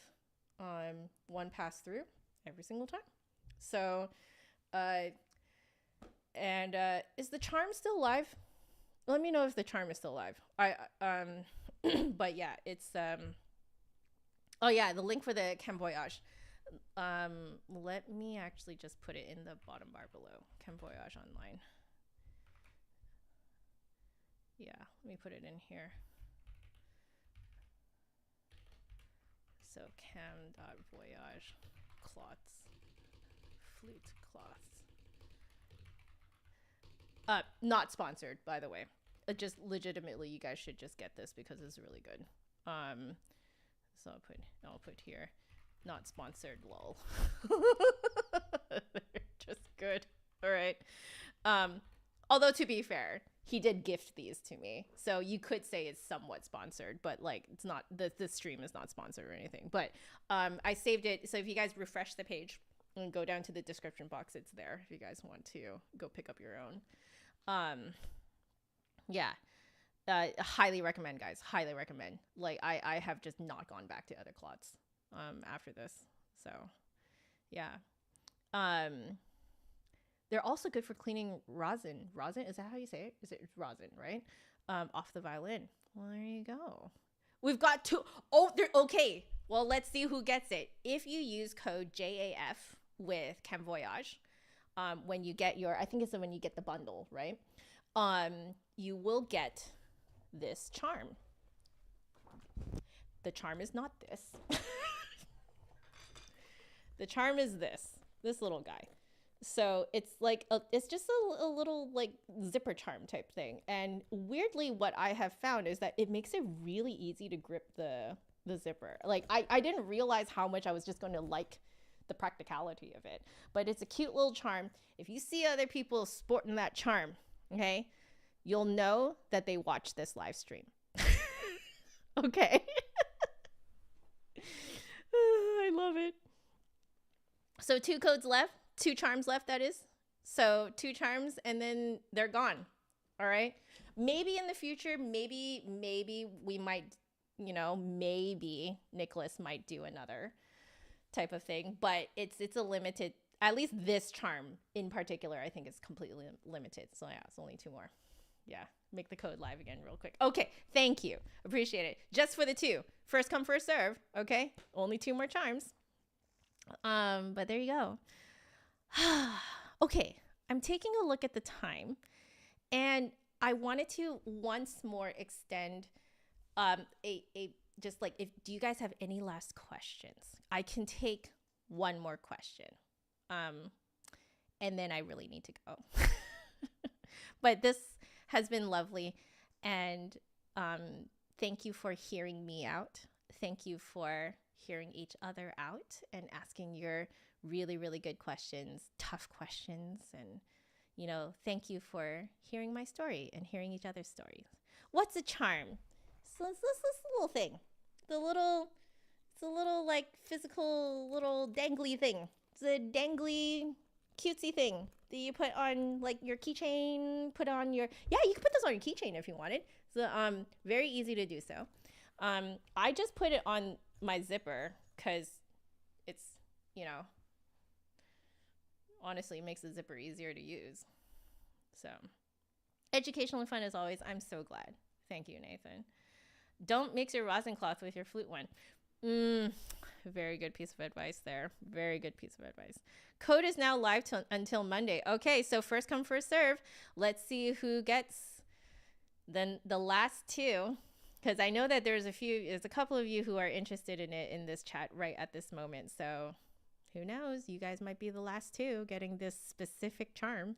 I wonder if there are any new charms in the future. Do I just start to add the charms to the same thing? Do I start kind of creating like this like large stack of them? Or maybe one can go on like my backup flute and stuff like that. I'm not saying you have to make more, man. You don't have to. Let me just put that out there. I'm not putting pressure on you. If you never come out with another one, totally fine by me. I know how this stuff goes, okay? So sometimes it works out that you want to do it again. Sometimes you're like, nah, I did it once. It's cool. And I get it. You got to try things, and I would say that, that is kind of, if I'm going to give you guys a last piece of advice, doesn't look like we have another question. So I'm just going to give you a last piece of completely free advice that you guys did not ask for. Okay. It's that when you are doing anything with like, especially a kind of like a creative career, I cannot advise more to just try things. You have to try things to get data on whether it works or not. All right. So like the numbers don't lie, right? So, but what are the numbers saying? That is what you have to, interpret for yourself. Like, does this mean your marketing needs to be better? Does this mean that the product itself needs to be better? Does this mean that, is there something else about, the process that you can improve, So the numbers don't lie, but you have to interpret those numbers. That is the random free advice that I have to give to you guys before I go. Have I played Mahjong? Nope. What's the code? JAF. I'll also put that in the thing here. So I'll put here code. Code is JF for special edition or limited edition charm. Only 2 left and they're gone. So I'm putting that in the description. And then that way when you like come back and check it, then it doesn't disappear. Okay, there you go. What's more important than when learning the flute? Any books I recommend. What's more important when learning the flute? Rewind. It's, I think, the first question I answered. So like, it's how you spend your time. If I'm going to condense it, play frequently, and frequently in smaller sessions. And you really just have to think about, like, very wisely, how are you spending your time? You have to do it in a way that's practical so that you can keep doing it when life hits you. Yeah, no worries, Virkosen. But if you want a longer explanation, it was the first question. Yeah. Any books I recommend? The Magical Flutist by Katri. I reviewed this one, and this is so good for especially adult learners, adult flute students. Must. So The Magical Flutist by Katri. You can actually look through my previous streams and see an entire stream of me reviewing this. And then the second is the Flute Practice Scale book. Beautiful. Takes out the mental load of what you're supposed to practice. She has a lovely downloadable program that just, like, tells you, like a workout program, which exercise you're going to do from which key every day. Fantastic. Beautiful. It's not crazy. Like, it takes you about 5 minutes to run through everything if you don't have time to practice. So you can just run through everything that you're supposed to do that day. But if you're actually practicing it, kind of like, going over some parts and, like, really, like, woodshedding it, then it takes you about 15 minutes, which is beautiful. That is the way to go. You're missing the practice streams. I'm kind of missing them too, but I'm also kind of enjoying the more private time that I get now. So I think I'm at a point in my life where I really need some time to myself to fully heal from, various trauma that I've been through. So, which I talked a lot about in this particular stream. Yeah. So just like Shakira's hips, numbers don't lie. Exactly. But there you go. So, Virkosen, rewind back for the full answer. All right. But, condensed, it's play frequently, arrange your time practically so that you can do it when life hits you. So anyway, it's a good time to go. So I love you all so very much. Please stay happy, healthy, and safe, because there's no music without the musician. I will see you guys next week. We do have some flutes coming. So it looks like they may arrive either late this week or early next week, but they are on their way. I know. Very exciting. Okay. Later.